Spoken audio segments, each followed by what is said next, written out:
आपल्या पलूसमध्ये कीर्ती sales and mobile gallery घेऊन आलेत ऑफर्सचा धमाका. कोणत्याही कंपनीचा मोबाईल खरेदी करा आणि मिळवा आकर्षक गिफ्ट. शिवाय सर्व कंपन्यांचा फायनान्स व कॅशबॅक ऑफर. सर्व नामांकित कंपन्यांचे मोबाईल व ॲक्सेसरीज मिळवण्याचे एकमेव ठिकाण Kirti sales and mobile gallery, Meenakshi Chitramandir समोर, कराड, तासगाव रोड, पलूस. प्रोप्रायटर कुलभूषण शीतल सावळवाडे.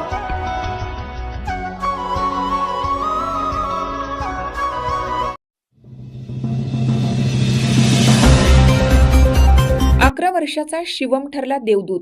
बिबट्याच्या हल्ल्यातून बहिणीचा जीव वाचवला. उपवळे तालुका शिराळा येथे बुधवारी रात्री मृत्यू आणि जिद्दीचा थरार पाहायला मिळाला. घराबाहेर दबा धरून बसलेल्या बिबट्याने 9 वर्षीय बालिकेवर झडप घालून तिला फरफटत नेण्याचा प्रयत्न केला. मात्र 11 वर्षाच्या भावाने जीवाची पर्वा न करता बहिणीचा पाय पकडून तिला बिबट्याच्या जबड्यातून ओढून काढले. या धाडसामुळे आणि आईने केलेल्या आरडाओरडामुळे स्वरांजली संग्राम पाटील या बालिकेचे प्राण वाचले आहेत. मी जेवून वर झोपायला येत होतो तेव्हा अचानक माझ्या बहिणीवर बिबट्याने हल्ला केला. मग तेव्हा माझ्या हातातून हात सुटला. मग मला तो बहिणीचा पाय घावला. मी तो पाय ओढून बिबट्याला तिथून हाकलवून लावला. तो हल्ला करण्याचा प्रयत्न केला बिबट्याने, पण मी बाजूला पडल्यामुळे तिला बहिणीवर हल्ला केला. तू काही पाय धरून बहिणीचा वडला सगळा? हा, पाय धरला बहिणीचा. संग्राम पाटील यांचं कुटुंब उपवळे येथील हनुमान मंदिराजवळ राहते. बुधवारी रात्री 8:30च्या सुमारास जेवण आटपून शिवम आणि स्वरांजली हे दोघे भाऊ बहीण हातात हात धरून एका घरातून दुसऱ्या घरात जात होते. दोन्ही घरांच्या मधील बोळीत दबा धरून बसलेल्या बिबट्याने अचानक स्वरांजलीवर हल्ला केला आणि तिची मान पकडली. भावाचे प्रसंगावधान आणि आईची धाव बिबट्याने स्वरांजलीला ओढण्यास सुरुवात करताच तिचा हात शिवमच्या हातातून निसटला. मात्र न डगमगता शिवमने तात्काळ स्वरांजलीचे पाय घट्ट पकडून ठेवले आणि तिला मागे ओढू लागला. दरम्यान मुलाची आई स्वप्नाली यांनीही घटनास्थळी धाव घेत आरडाओरडा सुरू केला. नागरिक जमा झाल्याचे पाहून बिबट्याने आपली पकड सैल केली आणि अंधाराचा फायदा घेत पळ काढला.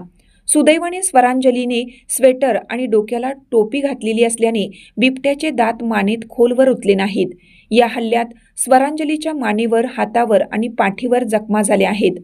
तिला तातडीने सरपंच संभाजी पाटील, प्रवीण पाटील, सुनील गायकवाड, श्रीकांत पवार तसेच कुटुंबियांनी शिराळा येथील उपजिल्हा रुग्णालयात दाखल करण्यात आलं असून डॉक्टर निलेश पाटील तिच्यावर उपचार करत आहेत.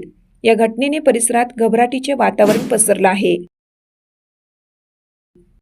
स्वरांजली संग्राम पाटील तिला काल रात्री बिबट्याने हल्ला केला. नुसतं जेवण करून ते झोपण्यासाठी वरच्या घरात जात होते आणि आई आणि 2 पोरं वर जाताना त्याला मागणं येऊन बिबट्यानं मुलीवर हल्ला केला. मुलाने त्याचा मुलगी पडल्यावर मुलानं तिचा पाय धरून वडला म्हणून पोरगी आमची वाचली. शिवम संग्राम पाटील मुलाचे नाव, तिच्या भावाचे. तुमची सध्या काय मागणी आहे शासनाकडे किंवा वन विभागाकडे? काय वन विभागाने काहीतरी त्या बिबट्यावर त्याला पकडून नेणे किंवा काहीतरी आदेश काढणे काहीतरी करावं अशी इच्छा आहे आमची. कारण पोरांनी असा हल्ला करायला लागल्यावर जरा हे आहे ना.